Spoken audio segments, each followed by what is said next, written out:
Hello and welcome, fellow sovereigns. Today, I just want to do a short one, just because it's about the fact that we strive so hard to understand everything, to get to the bottom of things, to work out how the details work. And so many times, when we do that, we lose the knowing somehow. So let me just, because we want to know how life works, we want to understand it.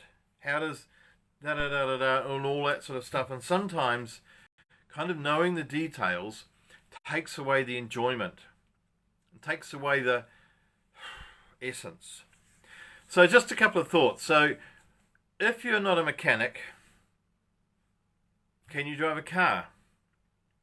So we don't need to know how a car works and all the pistons and stuff that goes on. I don't know.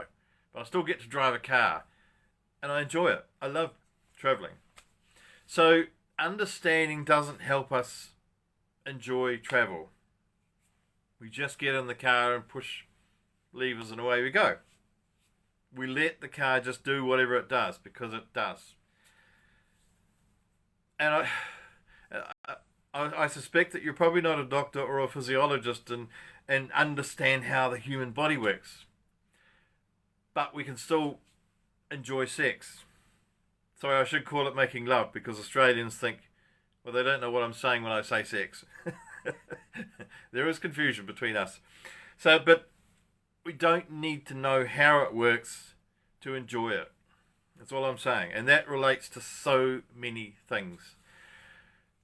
And when we try and reduce things down to their kind of how does it work and their elements, we seem to lose the essence of it. And in science, it's done so often, they call it that reductionism. So we have a plant or an environment, and then a scientist will come in and go, well, what's the vital ingredient that makes this work? And we'll extract that, and then we can sell that. And what's an example? So in New Zealand, there's a plant called the kawa plant. It's quite a big bush, can grow into a tree.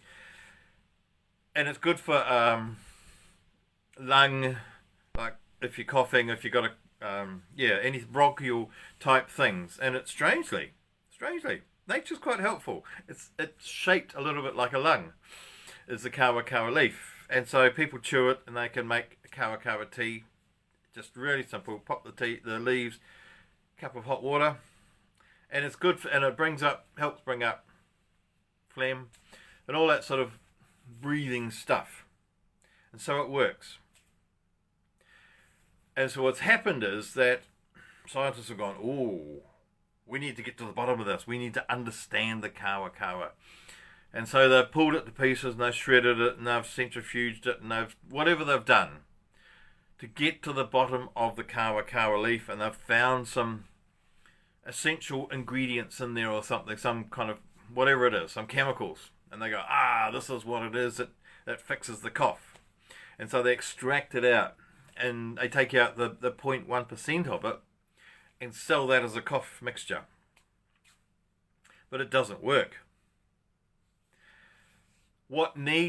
There is some sort of element in there that kind of does the deed, but it doesn't work without the rest of the plants, the whole environment. And it's kind of what we do a lot of the time. We take out the thing, we try and figure out what it is that makes this thing work, and we lose the holistic impact of the whatever it is. And so nature gives us these, I don't like the word products, gives us whatever it is that we need. And we don't need to understand it. And if you ask a Māori healer, how does this work? They may not know. They just know that what you need to do is do this, and sometimes it's on a certain day, or sometimes it's whatever it is. And you do this with hot water, and you do this. And there's hundreds of different plants in New Zealand that they use, and every country there's all these plants that we use. And often the healers don't know how it works in terms of chemicals and enzymes and whatever else is in there. And they don't need to know. And we don't need to know how life works for it to work. And I would even venture to suggest that a lot of people try and get to the bottom of it because they're afraid to do it. Trying to understand how life works, how gratitude works, how compassion works, how love works, how how all of those intangible but powerful things work, is like a defense against practicing it. And sometimes we just need to do it and do it and do it. And when we step back and go, oh, but I need to find out how this works, it's like, no, I don't really want the benefits because I don't deserve the benefits. So I will faff about on the outside, on the edge, and try and analyze it to death. And then when I understand it, I will then be able to know it. But often knowing is washed away by understanding, by analyzing. And as Robert Jastrow, who was he was a NASA, I don't think he was head of NASA, but he was head of one of the departments. He was a scientist. And one of his quotes that I quite like, he says, "For a scientist who has lived by his faith in the power of reason, the story ends like a bad dream. He has scattered the... he has scaled the mountain of ignorance. He is about to conquer the highest peak. As he pulls himself over the final rock, he is greeted by a band of theologians who have been sitting there for centuries." So what he's saying is, often, and it's not always, but often scientists will try and, if you like, find what makes life work, what makes everything work, by reductionism, by pulling it to pieces. And they will finally, understanding, spend a lifetime of science trying to find what this is all about. And eventually get there, and as he calls them, theologians, just wise people, whatever they are, some wise old fellow sitting on top of the mountain who just knew anyway. Just knew the answer without necessarily understanding it. And so understanding can get in the way. And it's like intuition. We know it works. Or what do we call it? Super consciousness. There's lots of other words for it. Trying to understand how it works actually gets in the way of it working. And I just have to remind myself, well, I don't now, but I realised many years ago when I was trying to understand all this, that the understanding got in the way, but I would constantly try to figure things out. Why when I, whatever it is, do an exercise into innocence, into the void, into super consciousness, do I just know things? They come to me, I know. How do I do this? How do, I don't know, say psychics work? Nobody knows, actually. We think we know, but we don't know. And the striving to find out the details of it actually takes away the joy. And I just feel like even with making love, if I was to know all the bits that go on in my body and in someone else's body and whatever happens, things that move and get bigger and get smaller, and if I knew the details, it would kind of take away the enjoyment.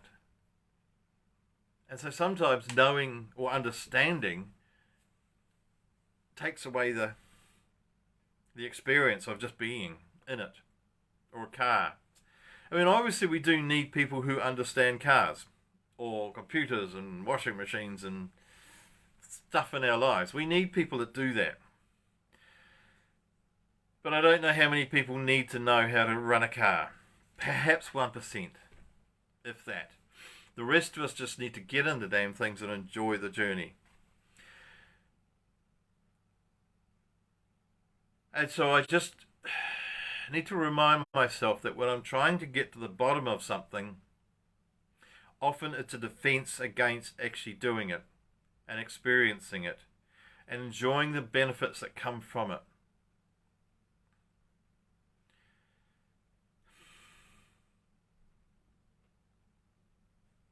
And that's it. I just wish you the joy of knowing, the joy of not understanding, and seeing where that takes us. And I wish you a wonderfully inventive but a not understanding kind of day. Just seeing things as they are, not needing to know, not needing to label, not needing to see everything in some reductionist way. It's kind of hard because we like to label things and we like to put things in boxes. So let's have an unboxing day and just enjoy what is without analysing.